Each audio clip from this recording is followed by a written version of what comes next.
Hi guys, இன்னைக்கு நம்ம இட்லி மாவு அரைக்கிறது பார்க்க போகிறோம். இட்லி மாவு அரைக்கிறது எப்படின்னு சொல்லலை, பட் இட்லி வந்து நம்ம வீட்டில் எப்படி பண்ணுவோம். நார்மலாக இட்லி அரிசி உளுந்து மட்டும் வச்சு பண்ணாமல் அதை கொஞ்சம் ஹெல்த்தியாக எப்படி பண்ணலாம் அப்படின்றது தான் இந்த வீடியோவில். ஸோ இதுக்கு யூஸ்வலாக வந்து கம்மியாக இருக்கணும்னா 4:1. நான் வந்து 8:2 ப்ரொப்போர்ஷனில் போடுறேன். அந்த 8 வந்து என்னென்ன அப்படின்னாக்கா, ரேஷன் அரிசி தான் ரெண்டுமே. அந்த அரிசிக்கு எடுத்துருக்கிறது ரேஷன் அரிசி தான் எடுத்திருக்கேன். குண்டரிசி ப்ளஸ் பச்சரிசி ரேஷன் அரிசி கலந்து வச்சுருந்தேன். ஸோ அது 6 கிளாஸ் எடுத்திருக்கேன். அதே கிளாஸால் 1 டம்ளர் கவுனி அரிசி எடுத்திருக்கேன். ப்ளஸ் இது 1 டம்ளர் வந்து கம்பு, நாட்டு கம்பு ஊர்லேருந்து வாங்கிட்டு வந்தது. ஸோ அந்த டம்ளரை வச்சு அதே இந்த இந்த கடையிலேருந்து தான் வாங்கிட்டு வந்தோம் நாட்டு கம்பு.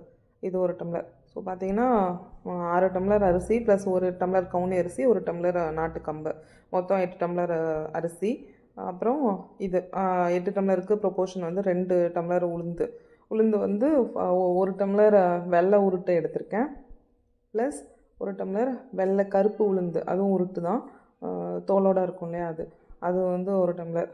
2 டம்ளர் ப்ளஸ் வெந்தயம் வந்து ஒரு ஸ்பூன் ஃபுல் ஆஃப் வெந்தயம், ஒரு டேபிள் ஸ்பூன் ஃபுல்லாக வெந்தயம் வந்து போட்டு எல்லாத்தையும் நல்லா கழுவி ஒரு டைமுக்கு 3 டைம் நல்லா வாஷ் பண்ணி, அந்த கலர் நல்லா தெளிவாக தண்ணி வர வரைக்கும் நல்லா வாஷ் பண்ணிவிட்டு வந்து ஊற வச்சுக்க போகிறோம். ஒரு ஸ்பூன் வெந்தயம் எடுத்திருக்கேன். ஸோ இது எல்லாத்தையும் இப்போ வந்து நம்ம நல்லா கழுவி எடுத்துகிட்டு வந்துடலாம். ஸோ கழுவி எடுத்துகிட்டு வந்துட்டேன். இதை வந்து இப்போ நம்ம வந்து ஊற வச்சுக்கலாம். தண்ணி வந்து எப்படி வைக்கணும்னா, அரிசிக்கு வந்து மேலே ஒரு இன்ச் அளவுக்கு வைக்கலாம், உளுந்துக்கும் ஒரு 3/4 இன்ச் அளவுக்கு. உளுந்து ஊற வர அது பெருசாகும்ல, அதனால் ரெண்டுத்தையும் தண்ணி ஊற்றி ஊற வச்சிடலாம். 5 hours கிட்ட ஊறணும். கண்டிப்பாக வந்து 5 hours வந்து ஊறி இருக்கணும். ஸோ இப்போ நல்லா ஊறிடுச்சு, 5 hours ஆகிடுச்சு, ஊறிடுச்சு. நம்ம வந்து எடுத்து அரைச்சிக்கலாம். எப்போவுமே ஃபஸ்ட்டு உளுந்து தான் அரைப்போம், அதனால் உளுந்து போட்டு அரைச்சிக்க போகிறோம். உளுந்துக்கு வந்து அந்த உளுந்து ஊற வச்ச தண்ணியே, ஊற வச்ச தண்ணியை ஒரு பாதி அளவு ஊற்றி அதில் உளுந்து வடிகட்டி போட்டு எல்லா தண்ணியும் ஒரே டைமில் ஆட் பண்ண வேண்டாம். பாதி தண்ணியும் ஊற்றி அதை உளுந்து வந்து எடுத்துச்சு. நான் வந்து பாதியாக தான் அரைச்சேன் உளுந்தை. ஏன்னா 2 டம்ளர் உளுந்துங்கிறப்போ மாவு வந்து அரைய பொங்கி வெளில வந்துடும். ஸோ அதனால் வந்து நான் ஃபஸ்ட்டு 1 டம்ளர் அளவு உளுந்து போட்டு அரைச்சிக்கிட்டேன். அதுக்கு தேவையான அளவு தண்ணி அப்பப்போ தெளித்து அதே உளுந்து ஊறின தண்ணியே தெளித்து அரைச்சிக்கிட்டேன். அதுக்கப்புறம் அடுத்த 1 டம்ளர் கிட்ட உளுந்து இருந்தது இல்லையா, அதையும் வந்து அப்படி தான் எடுத்தேன். ஸோ இது வந்து நல்லா அரைஞ்சி வருது. இந்த உளுந்து மாவு அரைஞ்சிடுச்சா, நல்லா எப்படி அரைஞ்சிருக்குன்னு பார்க்குறதுக்கு ஒரு சில ட்ரிக்ஸ் வந்து அம்மா சொன்னாங்க. ஸோ ட்ரிக்ஸோ அதை வந்து யூஸ் பண்ணிக்கலாம். ஃபஸ்ட்டு வந்து நல்லா வெண்ணெய் மாதிரி இருக்கும் அப்படின்னாங்க. மாவு வந்து பார்க்கவே நல்லா வெண்ணெய் மாதிரி இருக்கும். ஸோ அதை வச்சு நீங்கள் எடுத்துக்கலாம். அப்படி இல்லை அப்படின்னா குட்டி குட்டியாக ரொம்ப ரொம்ப குட்டியாக பபிள்ஸ் மாதிரி தெரியும். ஸோ அதுவும் வந்து நல்லா அரைஞ்சிட்டதுக்கு பதம். ஸோ அந்த மாதிரி ரொம்ப மைன்யூட் பபிள்ஸ் இருந்ததுன்னா அப்பயும் எடுத்துடலாம். இல்லை சில டைம் அந்த மாதிரி ஊதி பார்த்தா கொஞ்சம் பந்தாக குழியாக கூட போகும், அதுவும் கூட பதம். அப்படி இல்லாட்டினா இந்த மாதிரி மாவை நல்லா எடுத்து இப்படி போட்டோன்னா பந்து மாதிரி உருண்டு போய் விழும், ஏன்னா பந்து மாதிரி விழும் அப்படின்னு சொன்னாங்க. ஸோ அதுவும் வந்து ஒரு பதம். இது வந்து எல்லாருக்கும் தெரிஞ்சிருக்கும். ஸோ இந்த மாதிரி பந்து மாதிரி எல்லாருக்கும் தெரிஞ்சிருக்கும் ஆப்வியஸ்லி, எக்ஸ்பீரியன்ஸ்டு பர்சன்ஸ்க்கெலாம். இது வந்து ஜஸ்ட்டு தெரியாதவங்க யாராவது புதுசாக பார்க்குறவங்களுக்காக இந்த டிப்ஸ் அண்ட் ட்ரிக்ஸை அதை யூஸ் ஆகிறவங்க யூஸ் பண்ணிக்கோங்க. அதுக்கப்புறம் எடுத்தாச்சு, அந்த உளுந்து ஃபுல்லாக எடுத்தாச்சு. இப்போது அரிசி வந்து போட்டுடலாம். அரிசியை வந்து ஒரே டைம்லையே தான் போட்டாச்சு. அரிசிக்கும் ஃபுல்லாக தண்ணி ஊற்றிக்காமல் கொஞ்சம் பாதி தண்ணி ஊற்றிட்டு அப்புறம் வேணுங்கிறது தெளித்து விட்டு அரிசி அரைச்சிக்கலாம். அரிசியோட பதம் வந்து பார்த்திங்கனாக்கா அந்த ரவை பதம் வந்திருக்கும், அந்த சின்ன ரவை இருக்கு இல்லையா, அந்த பதம். ஸோ அப்படி வரப்போ அதை வந்து வழித்து எடுத்துக்கலாம். வழித்து எடுத்துட்டு ஃபுல்லாக வழித்து எடுத்துட்டு அதுக்கப்புறம் அப்போவே நம்ம வந்து உப்பு போட்டு கலந்து வச்சுருவோம். ஸோ உப்பு பார்த்திங்கன்னா நான் வந்து கல் உப்பு யூஸ் பண்ணியிருக்கேன். நீங்களும் கூட எந்த உப்பு இருக்கோ அதை யூஸ் பண்ணிக்கலாம். இது வந்து நிறைய மாவு அப்படின்றதுனால 2 பாத்திரத்தில் வந்து நான் வச்சுருக்கேன். 2 பாத்திரத்தில் வச்சு இதுக்கு தனியாக உப்பு, அதுக்கு தனியாக உப்பு போடுறேன். ஸோ ஃபஸ்ட்டு வந்து நம்ம மாவுலாம் வலித்து எடுத்துடலாம். அதுக்கப்புறம் வந்து உப்பு போடுறப்ப நான் அதை சொல்கிறேன்.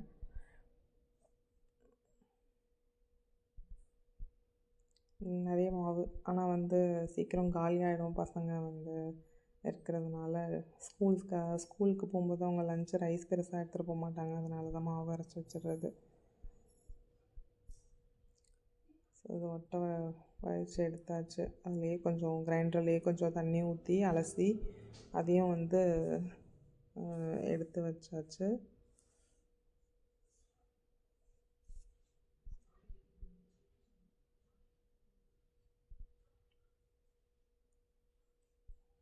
ரெண்டு பாத்திரத்தில் மாற்றி எடுத்துட்டோம்.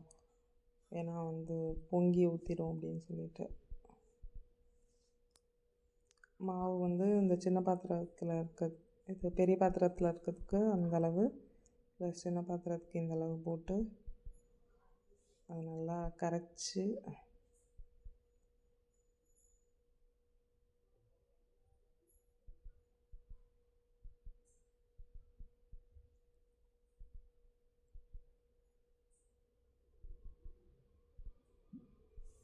நல்லா கரைச்சி எடுத்துட்டாச்சு. இது யூஸ்வலாக வந்து நம்ம இப்போ தான் வந்து ஃபஸ்ட் டைம் அப்படி யூஸ் பண்ணுறோம் அப்படின்னா நீங்கள் 4:1 ப்ரொப்போர்ஷனுக்கே அரைச்சி ட்ரை பண்ணுங்கள். ஏன்னா மாவு எல்லாமே ஒட்டுக்கா அரைச்சி ஒரே பாத்திரத்தில் ஊற்றி அதை நம்ம கரைச்சி வச்சிட்டோம் அப்படின்னா, அதை கரைச்சிட்டு அதுக்கப்புறம் அது பொங்கி ஊற்றிடும் அப்படின்னு சொல்லிட்டு வேணால் 2 பாத்திரத்தில் டிவைட் பண்ணி வச்சுக்கலாம். இப்போ வந்து இந்த பாத்திரத்தில் தனியாக இது கரைச்சாச்சு, அந்த பாத்திரத்தில் தனியாக கரைச்சாச்சு. இதை வந்து கரெக்டாக ஒரு 9 to 10 hours வந்து கண்டிப்பாக வந்து புளிக்கணும். அப்போ தான் நல்லா அந்த மாவு வந்து பொங்கி வரும். இது வந்து நான் காலையில் ஸ்கூல் பசங்க கிளம்புறாங்கன்னு சொல்லிட்டு நான் மாவை எடுத்து ஒரு இட்லி ஊற்றிட்டோம். அதுக்கப்புறம் தான் வந்து நான் இது வீடியோ எடுத்தேன். அதனால் மாவு அது கம்மியாக இருக்கும். ஸோ அதுதான் மாவு வந்து இப்போது எடுத்து நான் இட்லி ஊற்றுறேன். இது வந்து இந்த ஐட்டம்ஸ்லாம் போட்டிருக்கேன். இட்லி டேஸ்ட்டு டிஃபர் ஆகுமா அப்படின்னு பார்த்தா கண்டிப்பாக கிடையாது. இட்லி வந்து நல்லா பந்தாக வரும். ஒரே ஒரு சின்னது என்னென்னா கொஞ்சம் ஸ்டிக்கியாக இருக்கும். இட்லியும் தோசையும் கொஞ்சம் ஸ்டிக்கியாக இருக்கும். நீங்கள் தோசை ஊற்றுறதுக்கு ரொம்ப மொறுன்னு வராது, கிறிஸ்பி தோசை வராது. அதே மாதிரி இட்லி வந்து ரொம்ப ஒரு ஒரு நம்ம 100% வந்து அந்த இட்லி இருக்கும் அப்படின்னா, இது வந்து ஒரு 90% அந்த ஸ்டிக்னஸ் மட்டும் எக்ஸ்ட்ரா ஃபிட்டிங்கு இதில் இருக்கும். ஸோ அவ்வளோதான். பார்த்திங்க அப்படின்னா நல்ல ஸ்பாஞ்சி இட்லி வந்துருச்சு நமக்கு. இது வந்து யூஸ்வலாக நம்ம இட்லிக்கு என்னென்னலாம் தொட்டு போமோ அது எல்லாமே இதுக்கும் வச்சு சாப்பிட்லாம்.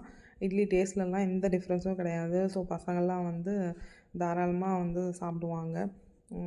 அவங்களுக்கு வந்து பிடிக்காம போகிறதுக்குலாம் வாய்ப்பே கிடையாது. கலருக்கு வந்து வேணால் அதை ஹெசிடேட் பண்ணுவாங்களா இருக்கும். பட் டேஸ்ட் வைஸ் வந்து ஒன்றும் பிரச்சனை இருக்காது. நல்லாயிருக்கும் இட்லி. நீங்கள் வேணால் பிளாக் கலர் இட்லி அப்படின்னு சொல்லி கொடுத்து பார்க்கலாம்.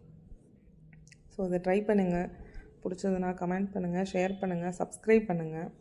இது மாதிரி இன்னும் உங்களுக்கு ஏதாவது ஒரு வீடியோஸ் வேணும், ஏதாவது சமையலில் ஏதாவது வேணும் அப்படின்னா அதுவும் வந்து கண்டிப்பாக சொல்லுங்கள். குழம்பு மிளகாத்தூள்லாம் வேணும்னா கண்டிப்பாக சொல்லுங்கள். தேங்க்யூ ஃபார் வாட்சிங்.